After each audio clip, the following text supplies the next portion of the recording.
প্রিয় দর্শক, আসসালামু আলাইকুম। কেমন আছেন সবাই? আশা করি সকলেই ভালো আছেন। এতো আমাদের খামারের রাতের খাবার, এত ঘাস দিছি, এত ঘাস খাইতেছে। কাটিং করে দিছি ঘাস, নেপিয়ার ঘাস।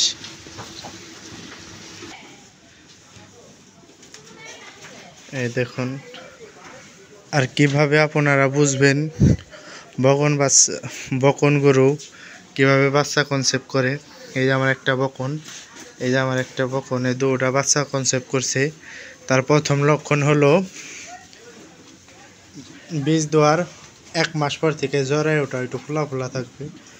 আর এই যে উলান ঢিল দিবে, এই যে উলান ঢিল দিছে আর উলান দিয়ে কষ বেরিয়ে, আমার ডেরিতে কষ বেড়ে, আমি টান না দিলাম সমস্যা নাই।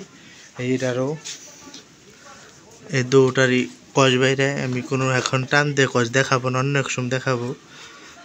টান দিলে সমস্যা, এত দেওয়ার দরকার নাই। দেখুন এটারও জ্বরেও ফোলা। যে কোনো গাভী যদি একবার বীজ দেন বাচ্চা কনসেপ্ট করার পর থেকেই এই জ্বরেটা ফোলা ফোলা থাকবে। এই যে আমার এই গাভীরও জ্বরেটা ফোলা ফোলা, সব গাভীরই। আবার এটা দেখাই, এটাকে আমি বীজ দিই নেই। দেখেন এটা জ্বরেটা শুকনা। গাভী বাচ্চা কনসেপ্ট করলে মনে বুঝবেন, কি দেখলে মনে বুঝবেন যে বাচ্চা কনসেপ্ট করছে। এই স্বাস্থ্য হইতাছে যে একটু শরীরটা একটু ভরা ভরা থাকবে, একটু ওষা ওষা থাকবে, শরীর পরিষ্কার হবে, দিনে দিনে একবার জিল দিবে শরীর। এই আমার এই বকনাটা খুব অল্প দিনে হিট কনসেপ্ট করছে, বাচ্চা দিবে। আমার এই বকনা এগুলো আপনারা সবাই সঠিক টাইমে বীজ দিবেন। 18 থেকে 12 ঘন্টার মধ্যে আপনারা বীজ দিবেন। ডাক আসার 18 ঘন্টা বা 12 ঘন্টার মধ্যে বীজ দিবেন। বীজ দেওয়ার পরও যদি একবার দেখেন মল ভাঙতেছে, তাহলে আবার ফিরে আরও একটা দিবেন, তাতে কোনো সমস্যা নাই। আমার গাভী যেগুলো সব ভর্তি।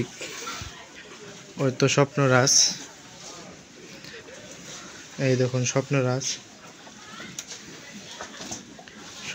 বড় হয়ে যাচ্ছে। এই আমার ষাঁড় বাছুর, এটা আমাদের বকনা, খুব উন্নত মানের বকনা। এই তো বকনা। আগামীকাল একটা ভিডিও দেব কিভাবে 100% বকনা চিনবেন।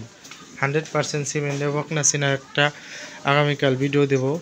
সবাই আমার গরু বাছুরের জন্য দোয়া করবেন। আপনাদেরকে একটা কথা বলি, শীতের মধ্যে গরু বাছুরের প্রচুর যত্ন দিবেন।